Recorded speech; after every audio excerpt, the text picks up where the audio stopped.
Before we get into today's video, I just wanted to say that today I am joined by a very special guest. He is known by JCJ_gaming. He is a good friend of mine, a friend of the channel, supporter of the channel for a long time now. Over on his YouTube channel, you can find wonderful and hilarious gaming videos that he has between himself and his friends. And today he is playing the doctor that is shown in the transcripts of the audio journal that you'll hear later in the narration. So please go over to his channel, tell him thank you for helping me out with this one. And without further ado, let's get into it. Hey there, class.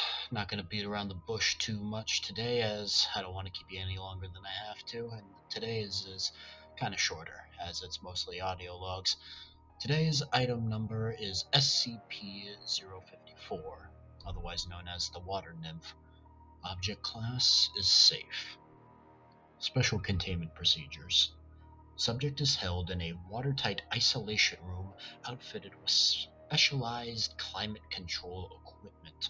An ornate fountain filled with water stands in the center of the enclosure.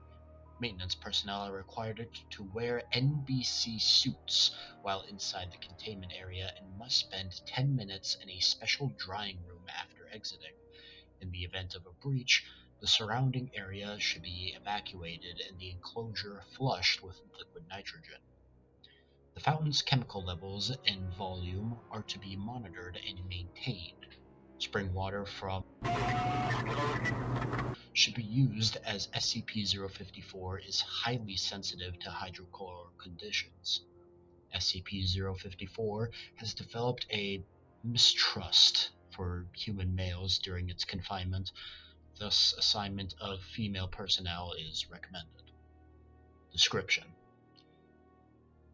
out of water, the subject most often appears as a female humanoid with a mean volume of 90 liters comprised entirely of water.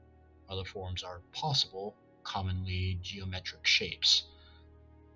When it enters a body of water, it becomes indistinguishable from the surroundings. The subject must periodically return to a body of water in order to maintain its volume due to evaporation. Initially found in it was moved to Site-08 for further study.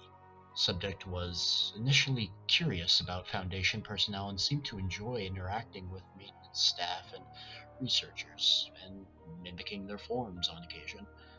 After a number of weeks, the creature apparently felt comfortable enough to remain out of water during routine monitoring, though it retreated when attempts were made to study its composition. SCP-054 is apparently composed of normal water with no detectable differences compared to ordinary spring water from the same source. No thermal, electromagnetic, biological, or other phenomenon has ever been detected in this body that would suggest how it animates. Water lost by SCP-054 due to evaporation exhibits no special properties when condensed. Experiments with SCP-054 were halted following 2 researchers injured. After this incident, containment protocols were updated. Subject thereafter exhibited signs of mistrust and aggression around male personnel, which made up the majority of the original research staff. Subject reclassified Euclid. And here we have the audio logs, the partial transcripts, audio journal 054-A. Water loss experiment. Subject becomes withdrawn and inactive when denied access to water. Its compact shape is theorized to reduce surface area exposed to evaporation. For the first few days, it moved eagerly to greet anyone entering its enclosure and behaved excitably. Possibly indicates an understanding by the subject that we control its access to water supplies. Subject ceased this behavior yesterday, presumably in recognition that no help was forthcoming. Temperature extremes testing. Reauthorization to attempt sub-zero testing this morning. The subject became lethargic as the temperature fell and froze completely after. Spectroscopy of the ice crystals revealed no abnormalities. Ice chips were collected for study. This is in stark contrast to its behavior in the 95-degree test, when it became aggressive and attempted to escape its enclosure. We submitted a work order to combine the climate control equipment with the subject's standard enclosure, as it has begun to resist efforts to transport it to its experimental chambers with increasingly desperate behavior. Memory and conditioning evaluation.